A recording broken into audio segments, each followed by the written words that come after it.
اعوذ باللہ من الشیطان الرجیم بسم اللہ الرحمن الرحیم۔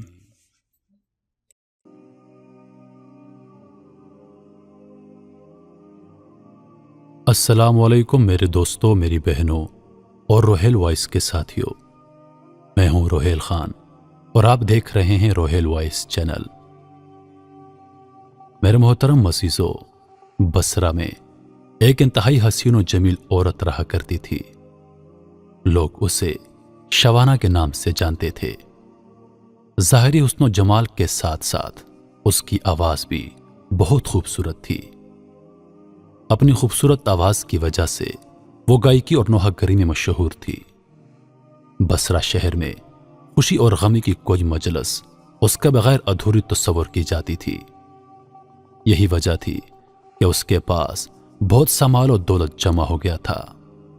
بصرہ شہر میں فسق و فجور کے حوالے سے اس کی مثال دی جاتی تھی۔ اس کا رہن سہن امیرانہ تھا۔ وہ بیش قیمت لباس زیب تن کرتی اور گراں بہا زیورات سے بنی سنوری رہتی تھی۔ ایک دن وہ اپنی رومی اور ترکی کنیزوں کے ساتھ کہیں جا رہی تھی۔ راستے میں اس کا گزر حضرت صالح المری رحمۃ اللہ علیہ کے گھر کے قریب سے ہوا۔ آپ رحمۃ اللہ علیہ اللہ کے برگزیدہ بندوں میں سے تھے۔ آپ بعمل عالم دین اور عابد و زاہد تھے۔ آپ رحمۃ اللہ علیہ اپنے گھر میں لوگوں کو وعظ ارشاد فرمایا کرتے تھے۔ آپ کے وعظ کی تاثیر سے لوگوں پر رکعت طاری ہو جاتی اور وہ بڑی زور زور سے آہ بکا شروع کر دیتے اور اللہ عز و جل کے خوف سے ان کی آنکھوں سے آنسوں کی جھڑیاں لگ جاتی تھی۔ جب شوانہ نامی وہ عورت وہاں سے گزرنے لگی تو اس نے گھر سے او فغاں کی آوازیں سن لی۔ آوازیں سن کر اسے بہت غصہ آیا۔ وہ اپنی کنیزوں سے کہنے لگی، تعجب کی بات ہے، یہاں نوحہ کیا جا رہا ہے اور مجھے خبر تک نہیں دی گئی۔ پھر اس نے اپنی ایک خادمہ کو گھر کے حالات معلوم کرنے کے لیے اندر بھیجا۔ وہ لونڈی اندر گئی اور اندر کے حالات دیکھ کر اس پر بھی اللہ عز و جل کا خوف طاری ہو گیا اور وہ وہیں بیٹھ گئی۔ جب وہ واپس نہ آئی تو شوانہ نے کافی انتظار کے بعد دوسری اور پھر تیسری لونڈی کو اندر بھیجا، مگر وہ بھی واپس نہیں لوٹی۔ پھر شوانہ نے چوتھی خادمہ کو اندر بھیجا جو تھوڑی دیر بعد واپس لوٹ آئی اور اس نے بتایا کہ گھر میں کسی کے مرنے پر ماتم نہیں ہو رہا بلکہ اپنے گناہوں پر آہ و بکا کی جا رہی ہے۔ لوگ اپنے گناہوں کی وجہ سے اللہ عز و جل کے خوف سے رو رہے ہیں۔ شوانہ نے جب یہ سنا تو ہنس دی اور ان کا مذاق اڑانے کی نیت سے گھر کے اندر داخل ہو گئی، لیکن قدرت کو کچھ اور ہی منظور تھا۔ جو ہی وہ اندر داخل ہوئی، اللہ عز و جل نے اس کے دل کو پھیر دیا۔ جب اس نے حضرت صالح المری رحمۃ اللہ علیہ کو دیکھا تو دل میں کہنے لگی، افسوس، میری تو ساری عمر ضائع ہو گئی، میں نے انمول زندگی گناہوں میں اکارت کر دی۔ اللہ میرے گناہوں کو کیوں کر معاف فرمائے گا؟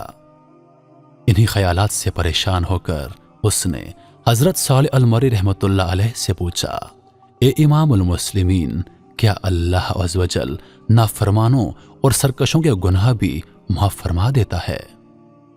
آپ رحمۃ اللہ علیہ نے فرمایا، ہاں، یہ واعظ و نصیحت، وعدے اور وعید سب انہی کے لیے تو ہیں تاکہ وہ سیدھے راستے پر آ جائیں۔ اس بات پر بھی شوانہ کی تسلی نہ ہوئی تو اس نے پوچھا، اے امام المسلمین، میرے گناہ تو آسمان کے ستاروں اور سمندر کی جھاگ سے بھی زیادہ ہیں۔ آپ رحمت اللہ علیہ نے فرمایا، کوئی بات نہیں، اگر تیرے گناہ شوانہ سے بھی زیادہ ہوں تب بھی اللہ عز و جل تم کو معاف فرما دے گا۔ یہ سن کر وہ چیخ پڑی اور رونا دھونا شروع کر دیا اور اتنا روئی کہ اس پر بے ہوشی طاری ہو گئی۔ تھوڑی دیر بعد جب اسے ہوش آیا تو کہنے لگی، حضرت، میں ہی وہ شوانہ ہوں جس کے گناہوں کی لوگ مثالیں دیتے ہیں۔ پھر اس نے اپنا قیمتی لباس سے اتار کر پرانا سا لباس پہن لیا اور گناہوں سے کمایا ہوا مال غربا میں تقسیم کر دیا اور اپنے تمام غلام اور خادمائی بھی آزاد کر دی۔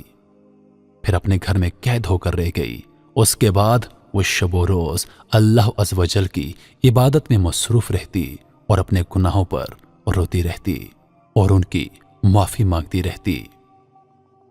رو رو کر جب اللہ کی بارگاہ میں التجا کرتی تو کچھ اس طرح سے کرتی: اے توبہ قبول کرنے والوں کو محبوب رکھنے والے اور گناہ گاروں کو معاف فرمانے والے پروردگار، مجھ پر رحم فرما، میں کمزور ہوں، تیرے عذاب کی سختیوں کو برداشت نہیں کر سکتی۔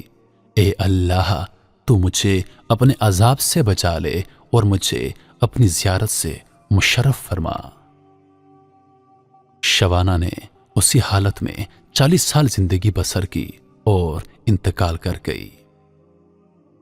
میرے محترم عزیزو، یہ ہے ولی کی صحبت کا اثر۔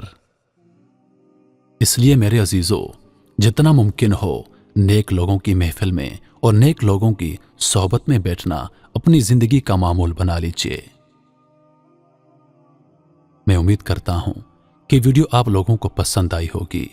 مزید ایسی ویڈیوز دیکھنے کے لیے ہمارے چینل کو سبسکرائب کریں اور دن کی تازہ ترین اپڈیٹس کے لیے چینل پر موجود گھنٹی کے بٹن کو دبا دیں تاکہ ہماری ہر نئی آنے والی ویڈیو سب سے پہلے آپ تک پہنچے۔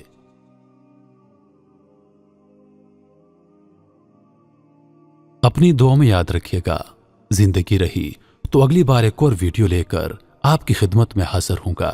تب تک کے لیے خدا حافظ۔ اللہ پاک آپ سب کا حافظ و نگہبان۔ وعلیکم السلام۔